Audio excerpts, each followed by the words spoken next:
حضرت امام جعفر صادق رضی اللہ تعالیٰ عنہ کی بھی اس مہینے میں یاد منائی جاتی ہے اہل سنت کنڈوں کی صورت میں، کھیر پوری کی صورت میں یا کوئی نیاز کی صورت میں آپ کو خراج تحسین پیش کرتے ہیں، چونکہ آپ بھی اس امت کا ایک سرمایہ ہے۔ حضرت امام جعفر صادق رضی اللہ تعالیٰ عنہ کا نام تو جعفر ہے، لیکن صادق آپ کو حق گوئی اور سچ گوئی کی وجہ سے کہا جاتا ہے۔ مدینہ منورہ کی فضاؤں میں آپ آنکھ کھولتے ہیں اور آج بھی آپ کا علمی فیضان سیدنا امام اعظم ابو حنیفہ کی صورت میں اس دنیا میں جاری و ساری ہے، امام مالک کی صورت میں جاری و ساری ہے کہ یہ وہ شخصیات ہیں جنہوں نے کافی عرصہ حضرت امام جعفر صادق رضی اللہ تعالیٰ عنہ کی صحبت میں گزارا، اور آج زمین کے چپے چپے پر آپ کو حنفی مل جائیں گے تو حضرت امام جعفر صادق رضی اللہ تعالیٰ عنہ کا یہ فیضان ہے۔ خوش اخلاقی آپ کا ایک لازم وصف تھا، جس سے ملتے خوش اخلاقی سے ملتے۔ یاد رکھیے پیارے بھائیوں کہ خوش اخلاقی یہ ایسا وصف ہے جس کو قائم کرنا پڑتا ہے۔ جس طرح بعضوں کا وصف یہ ہوتا ہے کہ اگر کان میں وہ کوئی بات کہنا چاہے تو سارے کمرے کو پتہ چل جاتا ہے کیا کہہ رہا، تو وہ اپنی آواز کو دبانا چاہے تو دبا نہیں سکتا کیونکہ اس کی آواز بلند ہے، اور بعض کی آواز اتنی دھیمی ہوتی ہے کہ اگر کان میں بھی وہ کچھ کہے تو اس کو کہنا پڑتا ہے کہ بھائی تھوڑا آواز سے بولو، کیونکہ اس کی آواز دھیمی ہوتی ہے۔ تو یہ بھی ایک وصف ہے، لیکن خوش اخلاقی ایک ایسا وصف ہے جس کو پیدا کرنا پڑتا ہے، قائم کرنا پڑتا ہے توجہ سے اور مسلسل کوشش سے۔ خوش اخلاقی کو اس وصف کو قائم کرنا پڑتا ہے، اور خوش اخلاقی ایسا وصف ہے کہ جسے دیکھ کر غیر مسلم بھی بعض اوقات مسلمان ہو جاتے ہیں۔ حضرت خواجہ غریب نواز رحمت اللہ تعالی علیہ کی خوش اخلاقی کو دیکھ کر، حضور علیہ السلام کی خوش اخلاقی کو دیکھ کر، حضرت امام جعفر صادق رضی اللہ تعالیٰ عنہ کی خوش اخلاقی کو دیکھ کر کتنے ہی لوگ مسلمان ہوئے، کیونکہ خوش اخلاقی ایک عظیم وصف ہے۔ تو آپ جس سے بھی ملتے خوش اخلاقی سے ملتے اور محبت سے ملا کرتے۔ اور حضرت امام جعفر صادق رضی اللہ تعالیٰ عنہ جب بھی حدیث بیان کیا کرتے تو وضو کر کر باوضو بیان کیا کرتے، بے وضو کبھی آپ حدیث بھی بیان نہیں کیا کرتے تھے۔ یہ آپ کا تقوی تھا، یہ آپ کا تقوی تھا، اور یاد رکھیں کہ یہ وہ تقوی ہے اگر کرو تو ثواب ہے، برکتیں ہیں، نہ کرو تو کوئی گناہ نہیں، کوئی گناہ نہیں ہے۔ تو بعض اوقات ہم بھی تقوی اختیار کرتے ہیں، لیکن ہم چاہتے ہیں کہ سامنے والا بھی یہ کرے۔ جس طرح اگر کوئی باوضو درود پاک پڑھتا ہے تو وہ سامنے والے کو کہتا ہے میں تو باوضو درود پاک پڑھتا ہوں، تو کیوں نہیں پڑھتا؟ بھائی بے وضو درود پاک پڑھنا بھی جائز ہے، اس لیے وہ بے وضو پڑھتا ہے۔ بے وضو حدیث پڑھنا بھی جائز ہے، اس لیے بے وضو پڑھتا ہے۔ اسی طرح بے وضو قرآن پڑھنا بھی جائز ہے، اس لیے بے وضو وہ پڑھ لیتا ہے۔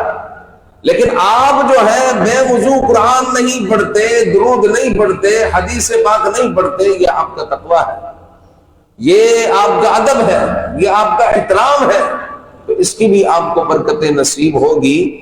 تو یہ برکتوں والا کام ضرور کریں، لیکن کسی پر تھوپنے کی کوشش نہ کریں کہ وہ بھی یہ کرے، ایسا نہ کرے، کیونکہ کرنا وہ ضروری ہے جو شریعت کی طرف سے ضروری ہے، جو آپ کی طرف سے ہے وہ ضروری نہیں ہے۔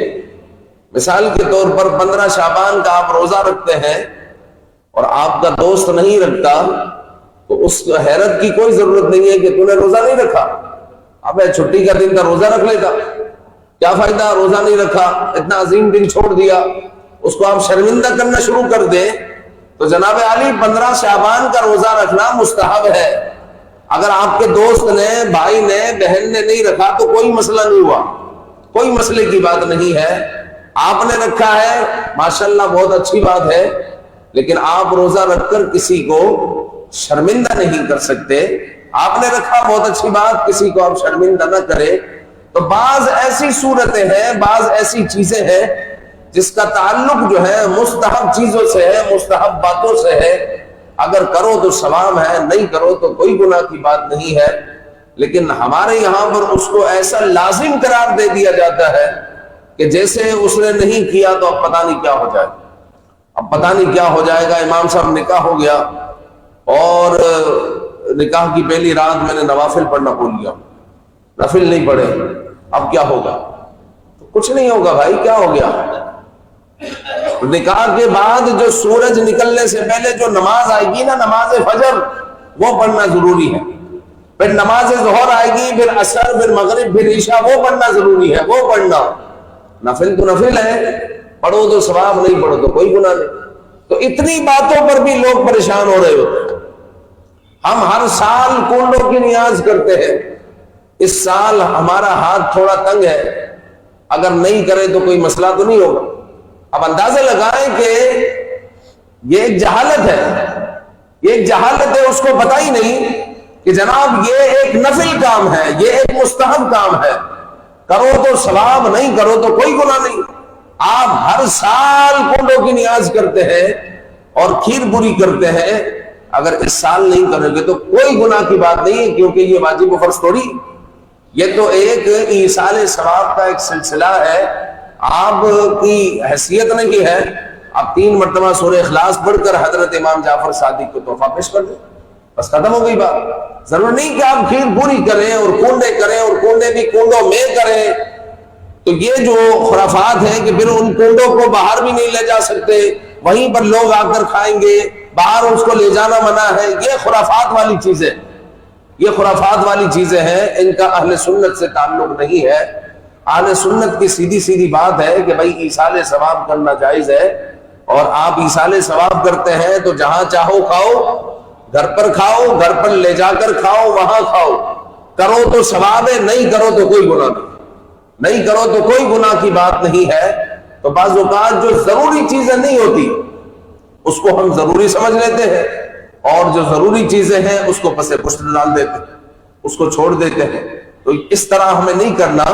تو اس بات میں ہمیں سوچنا ہے جو ضروری ہے اس کو پہلے، اس کا پہلا درجہ دینا، اس کو پہلا درجہ دینا ہے۔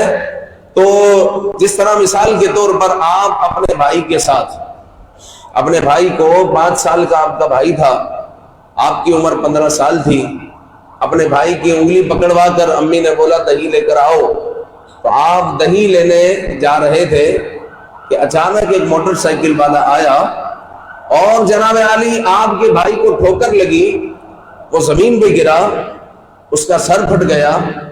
تو اب مجھے بتاؤ کہ آپ کے لیے ضروری کیا ہے؟ دہی لینا ضروری ہے یا اپنے بھائی کو اسپتال میں لے جانا ضروری؟ اب آپ دہی لے کر اپنی والدہ کو دیں اور کہیں میں آ رہا ہوں، اس کا سر پھٹ گیا ہے، نیچے کھڑا ہوا ہے اور میں پٹی بنوا کر آ رہا ہوں، تو یہ عقل مندی ہے؟ یا پھر پہلے آپ پٹی بنوائیں گے اور دہی تو پھر بھول ہی جائیں گے؟ ایسا ہی ہوگا نا۔ اس کو کہتے ہیں ترجیحات۔ جو ترجیحات ہے اس کو چھوڑ دیا، جو ضروری چیزیں ہیں اس کو چھوڑ دیا، اور غیر ضروری چیزوں کو ایسے اپنا لیتے ہیں کہ جناب عالی جیسے یہ فرض و واجب ہے، جیسے یہ فرض و واجب ہے۔ تو تھوڑا سا امتیاز ہونا چاہیے کہ جناب کیا چیز ضروری ہے اور کس چیز کے بارے میں پوچھا جائے، کس چیز کے بارے میں پوچھا جائے گا۔ جس چیز کے بارے میں پوچھا جائے گا کل قیامت میں، جس کا حساب کتاب ہوگا، ان چیزوں کو کرنا آپ کے لیے ضروری ہے، اور وہ چیز کرو کہ جس کے بارے میں کل پوچھا جائے گا، ایسا نہ ہو کہ آپ پھنس جائے، اور جو ہے پھر ایسا گلا ایسی گردن پھنسے کہ پھر نکالنا اس کے لیے جو ہے اس سے نکلنا مشکل ہو جائے. جیسے جو ہے ایک بندہ عمرہ پر جاتا ہے اور عمرہ پر جا رہا ہے اور دلی طور پر بڑا مطمئن ہے، عمرہ کرنا جا رہا ہوں، الحمدللہ 5 سال ہو گئے، میں جو ہے مسجد نبوی میں اعتکاف کرتا ہوں، فاخرانہ انداز میں کہہ رہا ہے لیکن لوگوں کے قرضے نہیں دے رہا. اب بتاؤ کہ ضروری اس کے لیے کیا تھا کہ وہ لوگوں کے قرضے دیتا؟ عمرہ کرنا تو نفل کام ہے، وہ نہیں کرتا تو کل قیامت میں اس سے نہیں پوچھا جائے گا ہاں بھائی عمرہ کیوں نہیں کیا؟ تمہاری زندگی گزر گئی، تم نے کعبہ کیوں نہیں دیکھا؟ تمہاری زندگی گزر گئی، تم نے سبز گنبد کیوں نہیں دیکھا؟ حضور کے دربار پر حاضر کیوں نہیں ہوئے؟ یہ کوئی واجب فرض تو نہیں. اگر توفیق ہو تو آپ ہو جائیں، نہیں ہوا اگر کوئی تو کوئی مسئلہ نہیں ہے. لیکن جو ضروری بات ہے وہ یہ ہے کہ اگر کسی کا قرضہ ہے تو وہ چکاؤ. اگر کسی کا قرضہ ہے، کسی کا حق آپ پر نکلتا ہے تو وہ حق پہلے ادا کرو اور پھر آپ نفل کام کی طرف بڑھو. لیکن ہمارے یہاں پر جو ہے بعض اوقات بعض جوان نفل کام کی طرف توجہ کرتے ہیں لیکن فرض کام رہ جاتے ہیں. جس طرح محرم کی حلیم کا گوٹے کو آپ لے لیں، 9 محرم کو خوب گوٹا لگایا یا پھر سیٹرڈے نائٹ کو خوب کو جو ہے حلیم کو گوٹا لگایا، حلیم کو گوٹا لگایا، فجر کی اذان ہو گئی، حلیم پک گئی، فجر کی جماعت ہو رہی ہے، حلیم بٹ رہی ہے، فجر کی نماز کا وقت ختم ہو گیا، دیگیں بھی ختم ہو گئی اور جو گروپ تھا کسی نے بھی نماز نہیں پڑھی. اور وہ کیا سمجھتا رہا کہ امام عالی مقام کی ہم نیاز تقسیم کر رہے ہیں، یہ بڑا عظیم کام ہے. اور اس عظیم کام کی طرف تو ان کی توجہ تھی، لیکن اس سے بھی زیادہ جو عظیم کام تھا، جو فرض کام تھا، اس کی طرف توجہ ہی نہیں دی. وہ تھی نماز، پہلے نماز تھی اور پھر وہ نیاز تھی، لیکن اس نے نیاز پہلے لے کر آ گیا، نیاز میں وہ جو ہے منہمک ہو گیا بانٹنے میں، اور اسی میں اس کا وقت نکل گیا اور فجر کی نماز کا وقت بھی نکل گیا.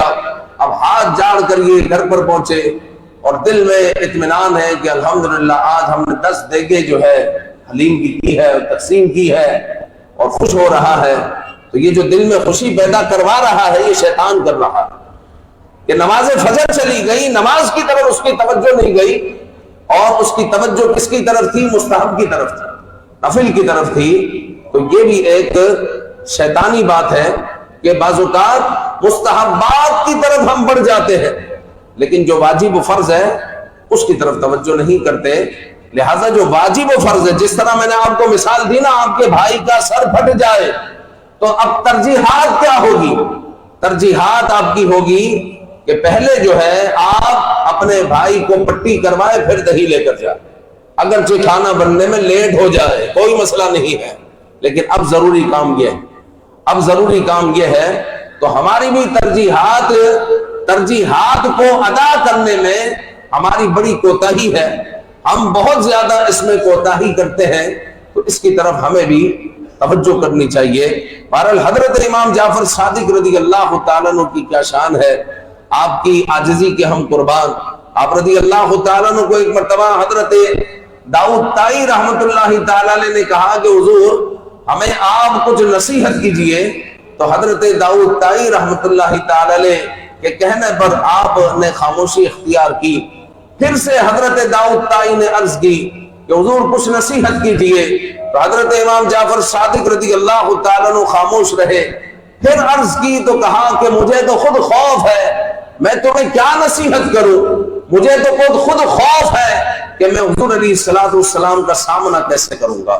حالانکہ حضور علیہ السلام کے شہزادے ہیں، حضرت امام جعفر حضور علیہ السلام کے شہزادے ہیں، تابعی ہے، لیکن خوف کا یہ عالم ہے کہ میں حضور کا سامنا کیسے کروں گا. تو حضرت امام جعفر صادق رضی اللہ تعالیٰ عنہ وہ ہے کہ حضرت امام مالک رضی اللہ تعالیٰ عنہ آپ کے بارے میں کہتے ہیں کہ میں کافی عرصے تک آپ کی صحبت میں رہا، جب بھی میں نے آپ سے ملاقات کی یا تو آپ کو نماز پڑھتے ہوئے دیکھا یا قرآن پڑھتے ہوئے دیکھا یا اللہ کا ذکر کرتے ہوئے دیکھا، بس ان 3 کاموں میں آپ کو میں نے منہمک پایا.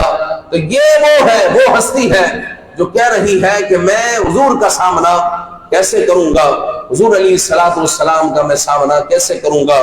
تو میں اور آپ کس گنتی میں ہیں؟ یہ جو آل رسول صلی اللہ علیہ وآلہ وسلم ہے ان کو اتنا خوف ہے تو میں اور آپ اس گنتی میں ہے۔ اور حضرت امام جعفر صادق رضی اللہ تعالیٰ عنہ کہتے ہیں کہ عجز کے وقت جب بندہ عاجز آ جائے اب میں کیا کروں؟ آپ نے سامان سوزوکی میں لوڈ کیا، سوزوکی کھو گئی، آپ نے رکشے میں سامان لوڈ کیا، بھائی وہاں پہنچنا ہے، بعض اوقات رکشے والا غائب، ایسا ہوتا ہے، سامان آپ کا کھو گیا، اسپتال میں ہے، آپ کو کہا گیا 2 لاکھ روپے کا انتظام کرو اور آپریشن ہونا ہے، آپ کے پاس پیسہ نہیں ہے، تو یہ عجز کا وقت ہے، اب بندہ عاجز ہو گیا، اب میں کیا کروں؟ تو حضرت امام جعفر صادق رضی اللہ تعالیٰ عنہ فرماتے ہیں کہ اب جو ہے تو 5 مرتبہ اپنے رب کو پکار، یا ربنا یا ربنا یا ربنا یا ربنا یا ربنا، 5 مرتبہ جب اب تو اپنے رب کو پکارے گا تو اللہ رب العزت تیرے دل سے خوف کو ختم کر دے گا، جو اس کی وجہ سے خوف پیدا ہوا تھا وہ خوف ختم ہو جائے گا، اور اللہ تعالیٰ تجھے امان عطا فرمائے گا، تجھے امان عطا فرمائے گا۔ حضرت امام جعفر صادق رضی اللہ تعالیٰ عنہ کا ذکر خیر بھی